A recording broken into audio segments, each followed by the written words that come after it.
नमस्कार, जय श्री कृष्ण दोस्तों।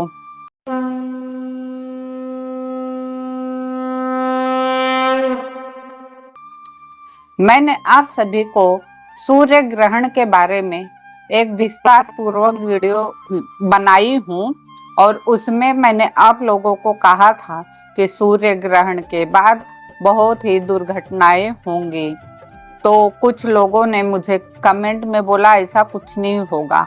आज मैं प्रमाण के साथ में आप लोगों को बताने जा रही हूँ और ध्यान पूर्वक पूरी वीडियो को अवश्य देखिएगा ताकि आप लोगों को भी समझ में आ सके कि भगवान कल्कि की लीला और संत अच्युतानंद दास की भविष्य मालिका ये सब में क्या चीज मेल खा रही है। और मैं नहीं कहती हूँ कि आप आंख बंद कर विश्वास करें, मैं कहती हूँ अपने आंखों से बिना सत्य देखे, बिना सत्य को समझे आप विश्वास ना करें और मूल्यांकन अवश्य करना कि संत अच्युतानंद दास की भविष्यवाणी आखिर सच हो रही है अथवा नहीं। ये सारी घटनाएं क्यों घटित हो रही, एक बार आप लोग विचार अवश्य करिएगा, फिर आप लोगों को समझ में आएगा कि भगवान कल्कि की लीला शुरुआत हो चुकी है, कलयुग खत्म हो चुका है, सतयुग का आरंभ हो रहा है।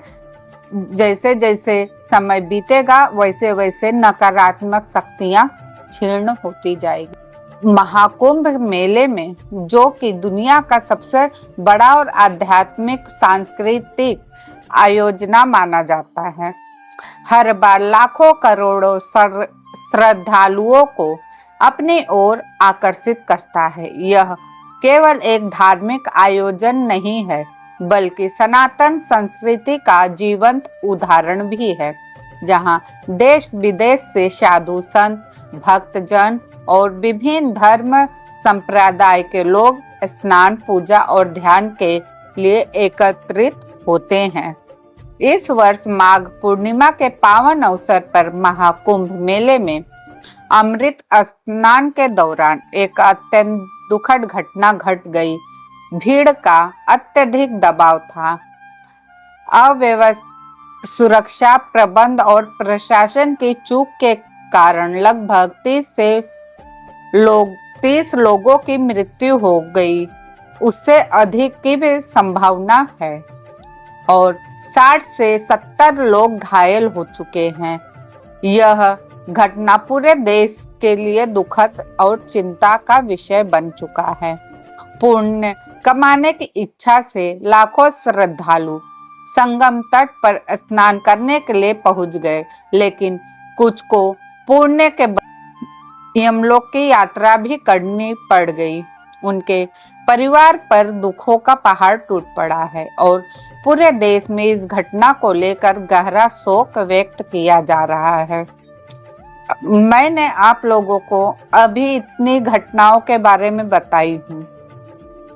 मैं कहती हूँ कि क्या सभी लोग जो कुंभ स्नान करने जा रहे हैं, जहां तक मेरा अंदाजा 40 करोड़ से ऊपर लोगों की जनसंख्या बढ़ रही है, क्या सच में आपने कुंभ स्नान किया है? अपने दिल से पूछिएगा। केवल जल में स्नान करने से कुंभ का महत्व नहीं मिलता और उससे न ही इंसान की सोच बदल सकती है।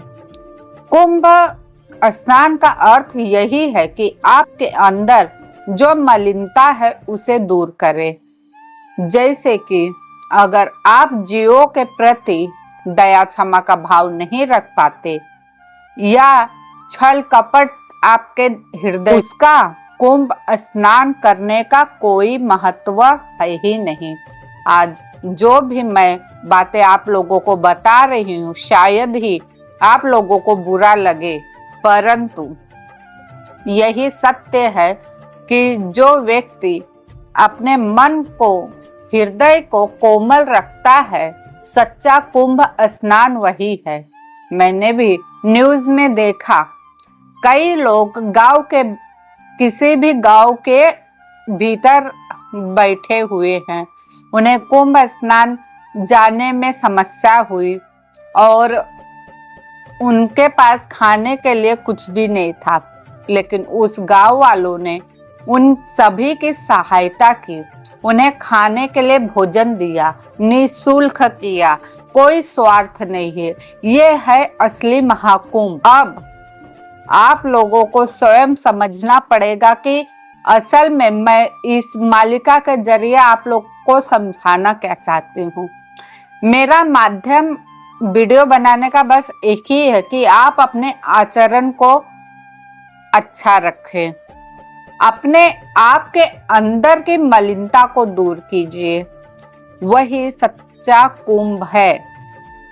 केवल जल गंगे में स्नान करने के बाद भी इंसानों की सोच में परिवर्तन नहीं आ। क्या आप सच में कुंभ स्नान करके पवित्र हो पा रहे हो? आप स्वयं विचार करना कि आप लोगों में क्या कमी है। जैसे कि आप लोग जब कोई त्योहार या कोई भक्ति का दिन आता है तो आप लोग जीव हत्या नहीं करते, अर्थात मांस मदिरा का सेवन नहीं करते। लेकिन जैसे ही दूसरा दिन बीतता है उसी समय लोग मांस और मदिरा का सेवन करना शुरू कर देते। आप क्या आपकी भक्ति सफल हो रही है? नहीं।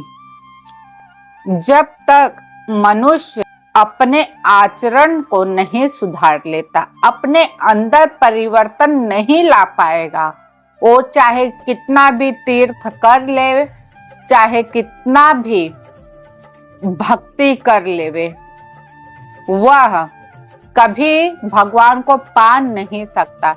भगवान तो हमें सरल रूप से प्राप्त होते हैं।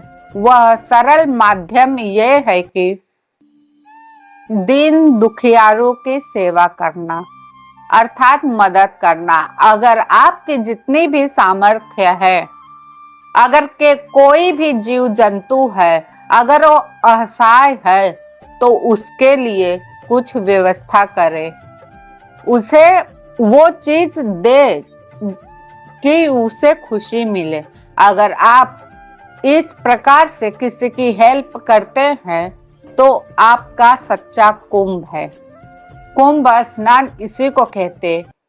मुझे नहीं पता आज जो मैं बातें बोल रही हूँ कितने लोगों को अच्छा लगेगा, कितने लोगों को बुरा लगेगा, वो आपका नजरिया। मेरा नजरिया बस एक ही है कि जो व्यक्ति अपने आचरण को सुधार कर अपने आप को पहले अपनी गलतियों को सुधारता है, अपने आप को पहचानता है, अपने आप को पहचानने का बस सरल मार्ग यही है, ईश्वर का नाम जप करें। जैसे जैसे आप ईश्वर का नाम जप करते जाएंगे वैसे वैसे ही आपकी बुद्धि में सुधार आते जाएगा। अगर आपको विश्वास नहीं है तो आप 21 दिन नाम जो भी ईश्वर को पसंद करते हो, चाहे वो महादेव हो, राधे हो या फिर श्री कृष्ण हो, नारायण हो, कोई भी देवी देवता हो, जिसे भी आप पसंद करते, 21 दिन आप मंत्र जाप अवश्य करें। आप लोगों को समझ आ जाएगा कि जब हम ईश्वर की भक्ति का मार्ग खोजते हैं, उनका नाम हृदय से जपते हैं, तो वो हमें एहसास होने शुरू हो जाता है। ये मैं कोई ऐसे ही आप लोगों को मन गढ़ंत कोई कहानी नहीं बता रही, मैं स्वयं अनुभव करती हूँ, मैं भी नाम जप करती हूँ, मैं ईश्वर और जीवों के प्रति समर्पण रहती हूँ। मुझे अपनी तारीफ करने का भी कोई शौक नहीं है, बट कुछ लोग मुझे कमेंट अवश्य करेंगे पहले तुम करके देखो, तो मैं इसीलिए पहले से आप लोगों को दे रही हूँ। मैं ध्यान भी करती हूँ, मैं नाम जप भी करती हूँ, जितना मेरे में सामर्थ्य है मैं उतना करती हूँ। अगर सच में प्रभु मुझसे रीझ जाए, मुझसे खुश नसीब और कोई नहीं होगा। मैं अपने वीडियो के माध्यम से बस आप लोगों को सनातन धर्म और अध्यात्म की ओर लाना चाहती हूँ। चाहे रास्ता कोई भी हो, मेरा उद्देश्य केवल एक ही है कि प्रभु को प्राप्त करना।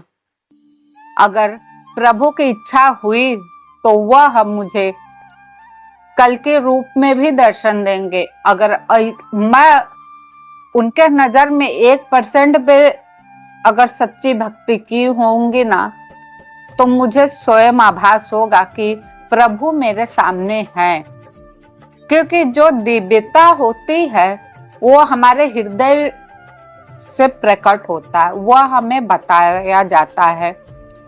और मैं उस पल की बहुत ही बेसब्री से प्रतीक्षा करूंगी कि प्रभु कब मुझे दर्शन देंगे, कब मेरे सामने आएंगे। तो ऐसी बहुत सी बातें हैं जो मैं आप लोगों को इस वीडियो के माध्यम से बताना चाहती हूँ। अगर आज का ये वीडियो जिसने भी मेरा पूरा देखा है, अगर उसको अच्छा लगा तो वह कमेंट में अवश्य लिखे। फिर मैं आध्यात्म के बारे में और जानकारी आप लोगों को दूंगी। जो मैंने अनुभव किया मैं उसी आधार पे बताऊंगी। तो दोस्तों, अब इस वीडियो में बस इतना ही। और वीडियो अच्छी लगे तो लाइक शेयर सब्सक्राइब कीजिए ताकि अन्य लोगों के पास यह जानकारी पहुंच सके। फिर मिलती हूँ नई वीडियो में, तब तक के लिए धन्यवाद। जय श्री कृष्ण, जय जगन्नाथ।